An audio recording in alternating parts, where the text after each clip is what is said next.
Hi, S ഈ കാണിക്കുന്നത് ഉടായ്പാണെങ്കിൽ അത് സ്വമേധയാ പൊളിയുമെന്ന് കേട്ടിട്ടുണ്ടോ? അങ്ങനെ ഒരു ദൃശ്യം കണ്ടു. കാര്യം എല്ലാ മനുഷ്യരെയും നമുക്ക് ഈ ഉടായ്പകൾ കാണിച്ച് പിടിച്ചിർത്താൻ പറ്റില്ല. സ്വാഭാവികമായി അത് പൊളിയെന്ന് പറഞ്ഞാൽ BJP-ക്കാരെ സംബന്ധിക്കുന്നിടത്തോളം കേരളത്തിൽ എവിടെ എന്ത് പരിപാടി അവതരിപ്പിച്ചാലും എന്താണ് സംഭവിക്കുന്നത് എന്ന് പറഞ്ഞാൽ നിങ്ങൾ ഈ ദൃശ്യം ഒന്ന് കാണണം. ഇതാരും ഒന്നും ചെയ്തതല്ല, ഈ പ്രകൃതി തന്നെ അവരുടെ ഈ പ്രതിഷേധ സമര ഉടായ്പകളെ സ്വമേധയാ പൊടിക്കുന്ന ഒരു കാഴ്ചയായിട്ടാണ് എനിക്കത് കണ്ടപ്പോൾ തോന്നിയത്.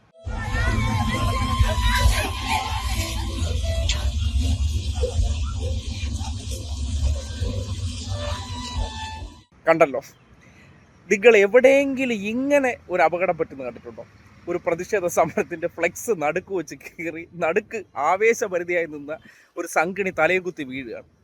ഒരാൾ വീഴുമ്പോൾ നമ്മൾ പരിഹസിക്കാൻ പാടില്ലാത്തതാണ്. പക്ഷേ ഇതൊക്കെ എങ്ങനെ പറയാതിരിക്കും? എന്തുകൊണ്ട് ഇത് സംഭവിച്ചിട്ടുണ്ടാകും? ഇവരെല്ലാം ദൈവത്തിൻ്റെ സ്വന്തം ആൾക്കാരാണ്.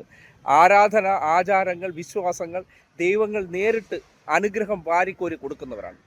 ഇങ്ങനെ അനുഗ്രഹം വാരിക്കോരി കിട്ടിയയുടെ അവസ്ഥ ഇതാണെങ്കിൽ അപ്പോൾ അനുഗ്രഹം കിട്ടാതിരിക്കുന്നതാണ് ഏറ്റവും നല്ലതെന്ന് നമുക്ക് തോന്നിപ്പോൾ. കാര്യം അനുഗ്രഹം വാങ്ങിച്ചുകൊണ്ട് വരുന്ന വഴിയിൽ അതേ ദൈവം തന്നെ 8ൻ്റെ പണി കൊടുത്ത കാഴ്ച കണ്ടോ? എന്തുകൊണ്ടാണ് ഇത് സംഭവിക്കുന്നത്? ചെയ്യുന്ന പ്രവൃത്തിയിൽ ഒരംശം പോലും സത്യസന്ധതയില്ലെങ്കിൽ ആ ചെയ്യുന്ന പ്രവൃത്തിക്ക് ഒരിക്കലും ഈ പ്രപഞ്ചത്തിൽ നിന്ന് നീതി കിട്ടില്ല എന്ന് പറയുന്നത് ഒരു റിയാലിറ്റിയാണ്. അതിൻ്റെ കാഴ്ചയാണ് ഈ കണ്ടത്. നമ്മൾ മറ്റുള്ളവരെ തെറ്റിദ്ധരിപ്പിക്കാനും അവരെ പറ്റിക്കാനും ശരിയായി പ്രവർത്തിച്ചുകൊണ്ടിരിക്കുന്ന ഏതെങ്കിലും കാര്യത്തിനെതിരെ ഇങ്ങനെയുള്ള തട്ടിപ്പൊക്കെ നടത്തുമ്പോൾ അത് പൊളിയുന്നതാണ്. ഇപ്പോൾ കൂട്ടുകച്ചവടം നടത്തിയിട്ട് നല്ല രീതിയിൽ പ്രവർത്തിച്ചുകൊണ്ടിരുന്ന ഒരു സർക്കാരിനെ പുറത്താക്കിയതിന് ശേഷം ആരെ ബോധിപ്പിക്കാനാണ് ഈ തട്ടിപ്പ് കാണിക്കുന്നത്? ആ തട്ടിപ്പ് കാണിച്ചുകൊണ്ട് വരുമ്പോഴത്തേക്കും അതിനെ പൊളിക്കാനായിട്ട് ആരും പോകേണ്ട കാര്യമില്ല. അത് തനിയെ പൊളിയുമെന്നതിൻ്റെ നേർസാക്ഷ്യമാണ് ആ ദൃശ്യമെന്ന് പറയേണ്ടി വരിക.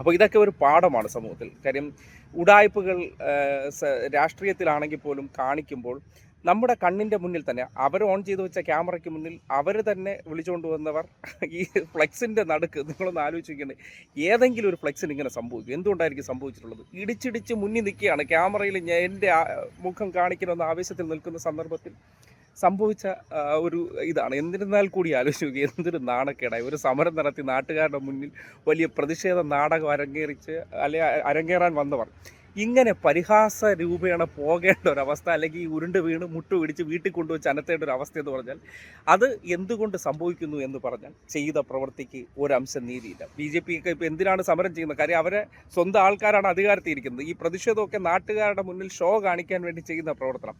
ആ ഷോയെ ദൈവങ്ങൾ പോലും സപ്പോർട്ട് ചെയ്യുന്നില്ല എന്നതിൻ്റെ തെളിവ് തന്നെയാണ് ഈ തലയും കുത്തി മൂക്കിടിച്ച് വീണ രംഗമെന്ന് പറയേണ്ടി വരികയാണ്. എന്തായാലും ബാക്കിയുള്ളവരെല്ലാം പൊടിയും തട്ടി വീട്ടിൽ പോയെങ്കിലും ആ വീണ സംഘിണി കുറച്ച് ദിവസം വീട്ടിൽ വെച്ച് അനത്തും. കാര്യം ദൈവം അവരാണ് അതിൻ്റെ ഇടയിൽ ഏറ്റവും കൂടുതൽ കുത്തിത്തിരിപ്പ് കാണിച്ചിട്ടുണ്ടാവുക. വച്ചനത്താവുള്ള അനുഗ്രഹം വാരിക്കോരി കൊടുത്ത ദൃശ്യമാണ് നമ്മൾ കണ്ടത്.